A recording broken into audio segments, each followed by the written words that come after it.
Ay, hello mga idol. Kamusta na kayo dyan? Yun, na-miss ko kayo. Wala tayo masyadong mga post ngayon, no? Bisibisihan tayo. So, ano bang ating content today? So, may mga nagtatanong kasi at nababasa natin sa mga vlog, sa mga content creator, no?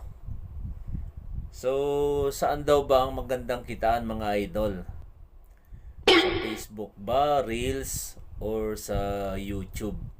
So, magandang tanong yan. Sasagutin natin at bibigyan ko kayo ng example, no? Ayun, real talk mga idol, sa dami na ng mga gumagawa ngayon ng mga content, no? Parang medyo mahina ng kitahan. Okay lang at kahit pasensense may ipon naman yun, no? So, ipapakita ko sa inyo mga idol yung sa YouTube, no? Yung dami ng nanonood kung magkano ang kita noon, no? May mga ilang video kasi tayong medyo marami ang viewers, no? Sa YouTube and sa Reels, no?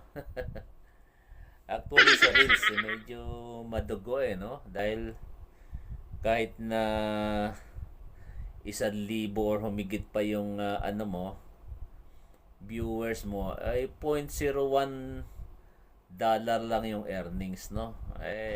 Oh shit, not good. Than nothing, di ba? Sabi nga. So, bago natin ituloy mga idol, no? Salamat sa mga walang sawang nanonood pa rin ng ating mga video, no?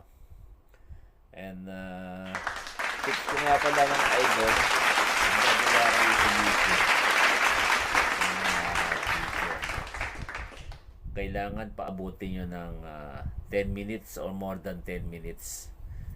Kasi pag less than 10 minutes, okay din naman. Pero mas maganda kung more than 10 minutes para malagyan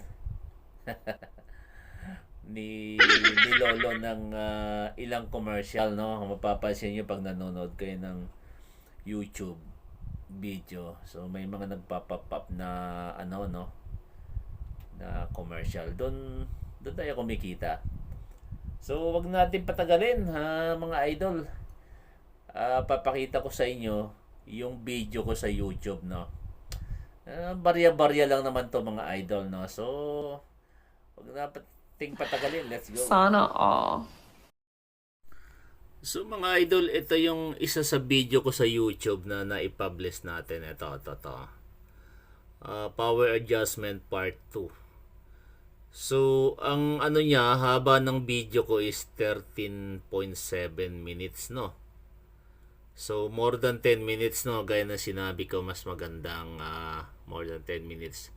And then, nakakuha siya mga idol ng 12,067 views.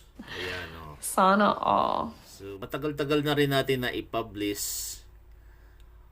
At nakakuha ako ng 159 subscriber. Ayan, oh. Kita nyo?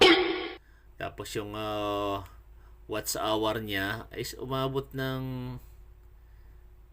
800.7 hours. So, marami-rami rin. Ibig sabihin, pinapanood nila ng medyo mahaba-haba mga idol, no? Yung video natin.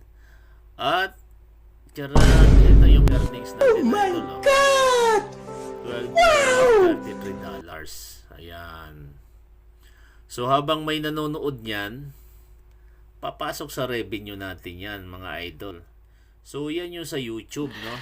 Sana all. 12,000 lang, 12.1 K view, no? So, isang example yan na hindi siya ganun karami, no? Ay what else kung mag-viral, no? Umabot ng 1M. Ay di, paldo tayo niyan. So, 12K lang yung view natin. Sa meron na tayong mahigit $12. Oh, so, yan ang sa YouTube. Papakita naman natin yung sa Reels, no? yung isang nag-viral natin. So, let's go. So guys, ito naman yung sa reels natin, no? Yung nag-viral nating Naughty Duck. Ayaw, di ma! Ito yan eh. Ayun, Naughty Duck. So, talo yung baboy, aso, at pusa. So, tingnan natin yung ano nito. Gaano karami ang nanood, guys, no? So, eto guys ang nanood, oh. Mahigit 100,000. So, oh my God! Kita nyo? Wow! Mahigit 100,000 views. Saan ba yung ano rito? Ito. Ito views, oh. Kita nyo, ito, views.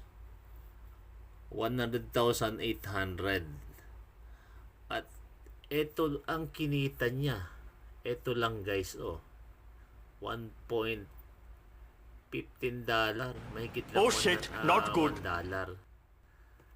Samantalang yung sa YouTube natin is kumita ng ano siya, magkano yun? $12 sa 12,000 views, no? So napakalaki ng diferensya, no?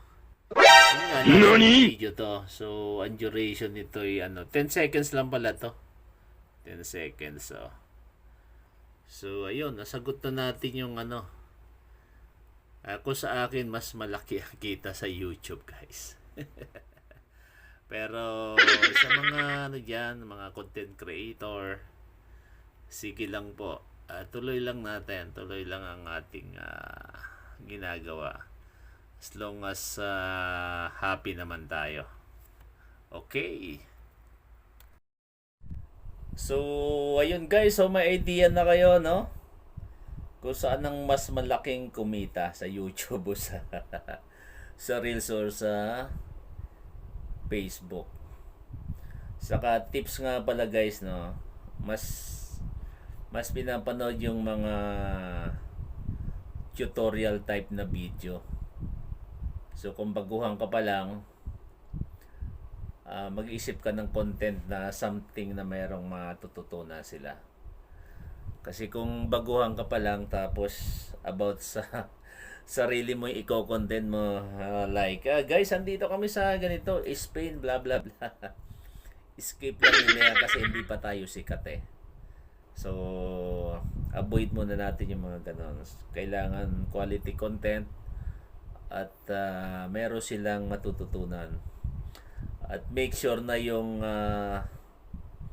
content mo is alam mo. For example, hobby mo, no? Like yung ating ibang video, so meron tayong mga hobby na nalilibang tayo, then nagsishare tayo ng konting idea, guys, no? So yun lang ang ating content.